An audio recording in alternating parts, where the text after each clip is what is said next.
If you look around the country, the church is not in the best of shape right now. And again, let me be negative for just a few moments. There are somewhere, and they don't really know, but somewhere between 300,000 and 400,000 churches in America. And you go, how come they don't know? Because a lot of churches in America are house churches. They're just meeting in they don't like report to anybody.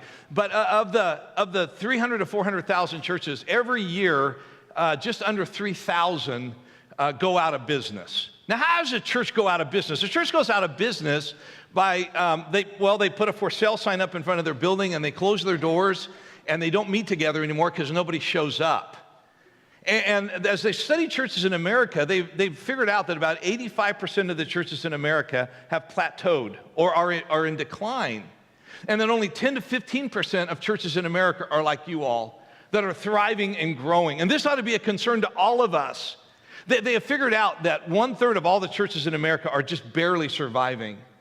And that half of all the churches in America did not add a single person to their attendance. Not a single half the churches in America. The average church in America is under 100 people.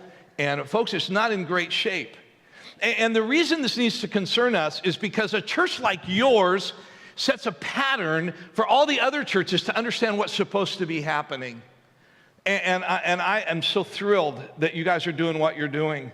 I want to remind you of something that we all understand. It's the marching orders of Jesus Christ. It's what it seems like we have forgotten across America. And let me just read to you. You remember these words, the last words of Jesus recorded in the book of Matthew. Therefore, go and make disciples of all the nations, baptizing them in the name of the Father and the Son and the Holy Spirit, teaching them to obey everything that I have commanded you. And surely I am with you always, even to the end of the age. Do you know that the only institution that Jesus ever founded was this thing? The church. This is the only thing. Do you know that this is the only institution on earth that exists for the sake of those who are not yet a part of it? You ever think about this? The only institution that exists for the sake of those who don't yet belong is the church. And Rick Warren has said that every church needs to ask itself two questions all the time. What business are we in, and how's business? How are we doing? Well, the truth of the matter is that it seems like in America the church is losing its passion. And the reason I want to come here is because, again, I want to stir it up with you all, because I'm telling you, the more passionate you become, you will impact other churches in the Chicagoland area and around the world. And the truth of the matter is that passion has to come deep from within you. In 1997, a world business leader died. His name was Roberto Goizuedo, and he was the CEO of Coca-Cola. Before he died, 2 months before he died, up in Chicago, he gave a speech at the Executives Club.